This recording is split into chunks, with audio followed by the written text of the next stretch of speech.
you don't want the other parents at the school gate saying, oh, he's like that because he's adopted, and that adoption having a negative connotation with it.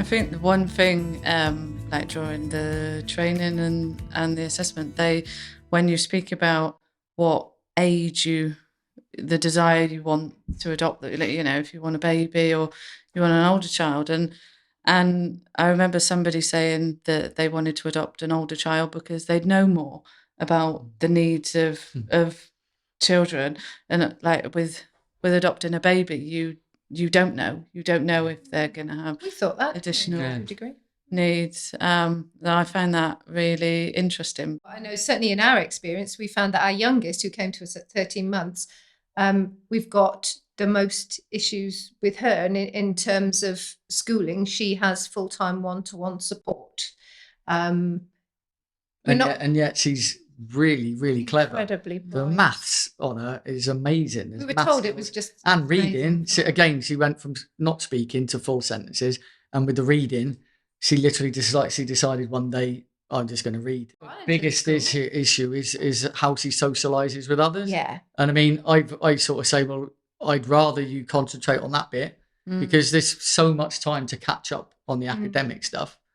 And there is, you can get extra tutoring, you can get the extra additional help in schools for that. So I'd rather you concentrate a bit more on the socialising, because then she's comfortable. But I think it was quite difficult to get the one-to-one, wasn't it? The school that they're in now. As soon as we walked in, we'd seen quite a few. As soon as we walked in, within 5 or 10 minutes, we knew it was exactly the right place. We met the head and the deputy head. They just got it. And they got it. Their focus is, well, the kids are going to learn. They're all going to learn at different speeds, but they need to. It was more about them developing themselves. Do you know what I mean? And that just seemed right for us. And they were very. It is a very nurturing environment. Is the only way I can sort of describe it. But obviously, we did have to go through the motions with little one. Before she was 7, she was excluded 4 times from school, throwing furniture, punching teachers in the face. I mean, it's real sort of serious stuff. I mean, we don't know where it's going to go long term, do we? We don't know whether we're going to be able to keep her in mainstream school. I hope so, because she's so bright. But then if it's not what she needs, she just needs to go where she needs to go. And that, I mean, that's it. That's the most important thing, isn't it? But, it's whatever suits her, because it's no good her being absolutely amazing at maths, but in prison for assault. Do you know what I mean? That's not going to work, is it?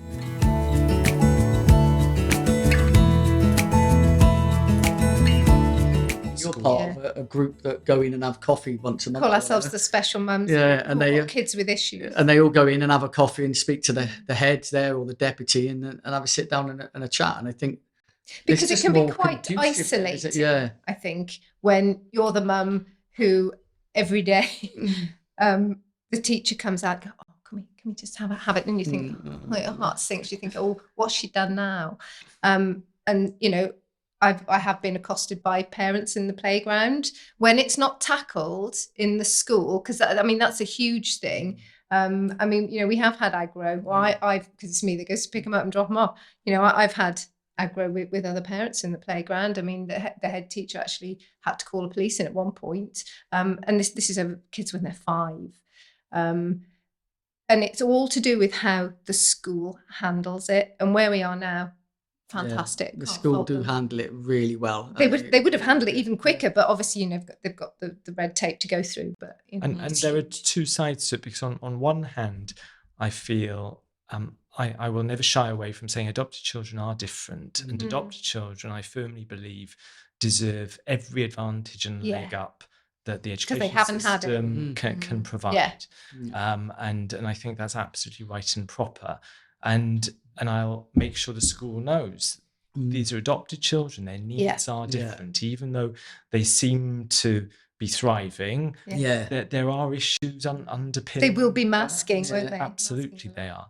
But at the same time, you don't want the other parents at the school gate saying, oh, he's like that because he's adopted, and that adoption having a negative connotation with it. But I think society's values have shifted. I think also the consistency is good for the children, so they know that what happens at school goes home, and what happens at home goes to school, so that everybody's getting what they need, because that's a big thing. Yeah, because if we've had a bad weekend or a really tough evening or whatever, we'll quickly drop the teacher an email and say, oh, listen, be on your guard, so-and-so's had a nightmare this weekend, might be a bit tricky in school. And they're like, great, thanks for the heads up. And they'll take that one in and just have a 5-minute check-in in the morning, and and it just really eases it. And I think that's reassuring for the children, I think, to know that actually, well, everybody cares about me. What do they team around the child, they call it. And I think it's lovely. It's really good.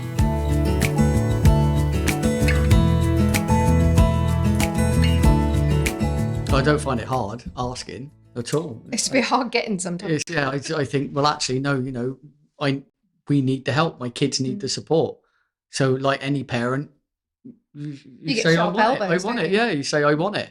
I think you can sometimes, I suppose at the beginning, I mean, we really did have it hard because we didn't want to. We were a bit like, oh, should we?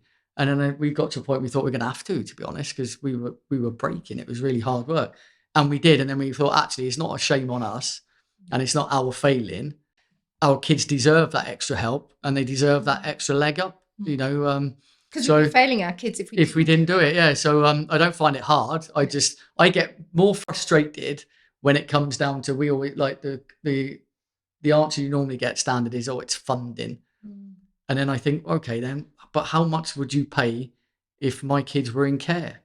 You'd pay a lot more for somebody to be looking after them and giving them that support. So giving me the support, which costs a lot less, I think it's a no-brainer. Putting it in place is a no-brainer. But society pays for it one way or another. If you don't pay for it when they're young, you pay for it when they're older, and addiction services and.